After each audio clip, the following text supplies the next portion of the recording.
Bismillahirrahmanirrahim. Assalamualaikum warahmatullahi wabarakatuh. Nama saya Ariel Syatari, NPM 2211-2006. Ingin mengumpulkan tugas ilmu pendidikan Islam secara video. Baik, di sini kita dapat 10 soal yang akan saya bacakan, kemudian saya jelaskan. Yang pertama, jelaskan pengertian pendidikan Islam secara etimologi dan termologi. Oke. Menurut keputusan Konferensi Islam Sedunia di Makkah pada tahun 1977 menetapkan bahwa pendidikan secara etimologi bisa disebut sebagai tarbiyah ataupun ta'dib dan juga ta'lim. Ketiga kata tersebut bisa digunakan untuk menyebut pendidikan Islam, namun secara etimologi ketiga kata ini memiliki arti yang berbeda. Kemudian menurut Syekh Muhammad An-Naqib Al-Atas dalam bukunya Konsep Pendidikan dalam Islam menyebutkan bahwa pendidikan Islam secara terminologi adalah usaha yang dilakukan pendidik terhadap anak didik untuk pengenalan dan pengakuan tempat-tempat yang benar dan segala sesuatu di dalam tatanan penciptaan sehingga membimbing ke arah pengenalan dan pengakuan akan tempat Tuhan yang tepat di dalam tatanan wujud dan kepribadian. Baik. Kemudian soal nomor 2. Jelaskan yang kamu ketahui tentang hubungan pendidikan Islam dengan pendidikan nasional. Hubungan antara pendidikan Islam dengan sistem pendidikan nasional adalah berusaha secara beriringan dalam pengembangan dan pembinaan iman, akhlak, moral, etika, sopan santun, dan sebagainya, dan pengetahuan juga penguasaan ilmu bagi seluruh rakyat atau bangsa Indonesia.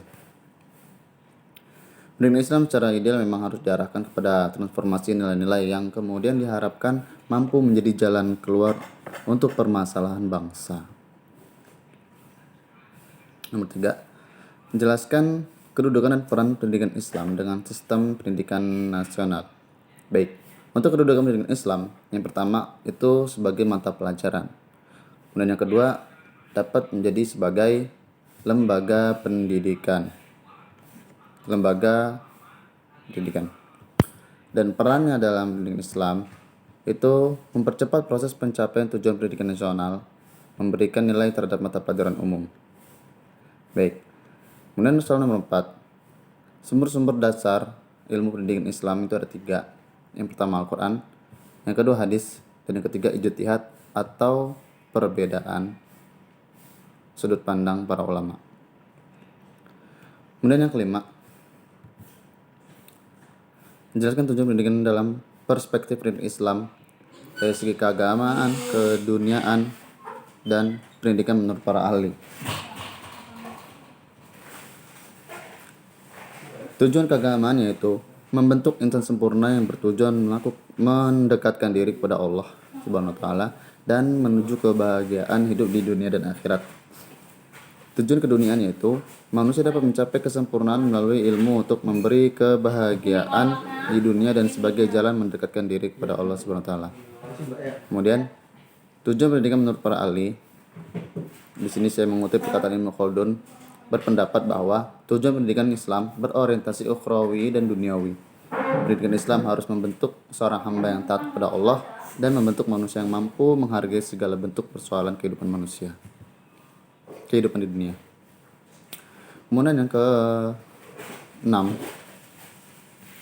jelaskan definisi dari pendidik dalam perspektif pendidikan Islam.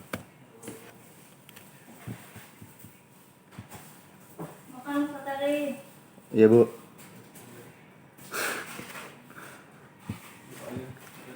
Secara umum, pendidik adalah orang yang membawa pertanggungjawaban untuk mendidik.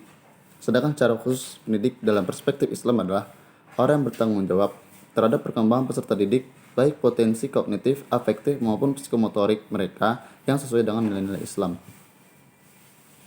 Kemudian yang nomor 7, jelaskan kedudukan dan peran pendidik dalam perspektif pendidikan Islam. Yang pertama, kedudukan pendidik. Sebagai orang yang memberikan ilmu pengetahuan kepada peserta didik, ia juga berperan sebagai orang tua yang memiliki sebuah tanggung jawab untuk membentuk sikap dan tingkah laku mereka.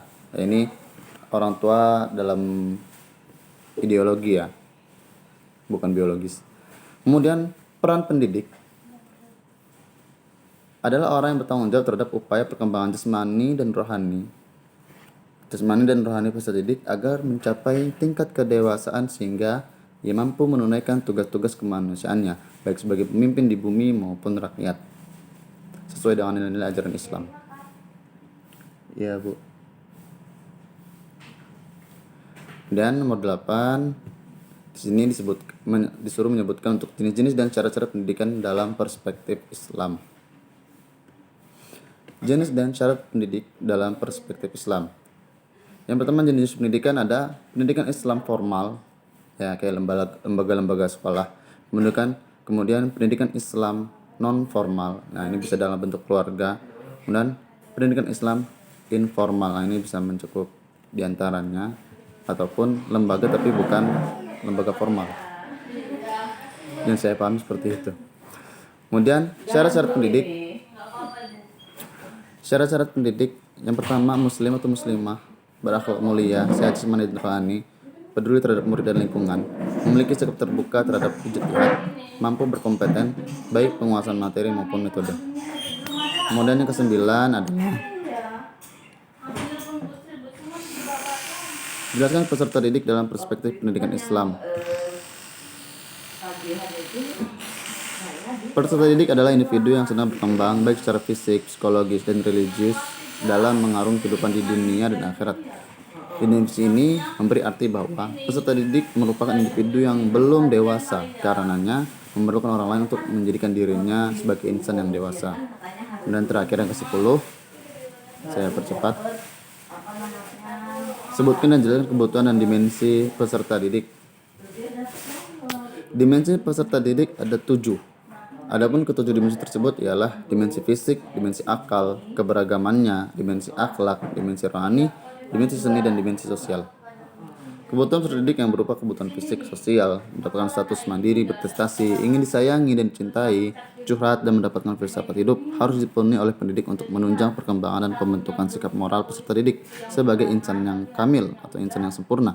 Peserta didik memiliki beberapa dimensi penting yang mengaruhi akan perkembangan peserta didik. Dimensi ini harus diperhatikan secara baik oleh pendidik dalam rangka mencetak peserta didik yang berakhlak mulia dan dapat disebut sebagai insan kamil. Peserta didik akan melampaui kecerdasan intelektual, emosional, dan spiritualnya ketika ia telah mencapai tingkatan ilmu yang melebihi tingkatan kecerdasan qalbiyah, yaitu kecerdasan agama. Artinya, etika peserta didik dalam proses pendidikan Islam sangatlah berperan penting dalam proses perkembangan dan pencapaian peserta didik sebagai insan yang sempurna atau insan kamil.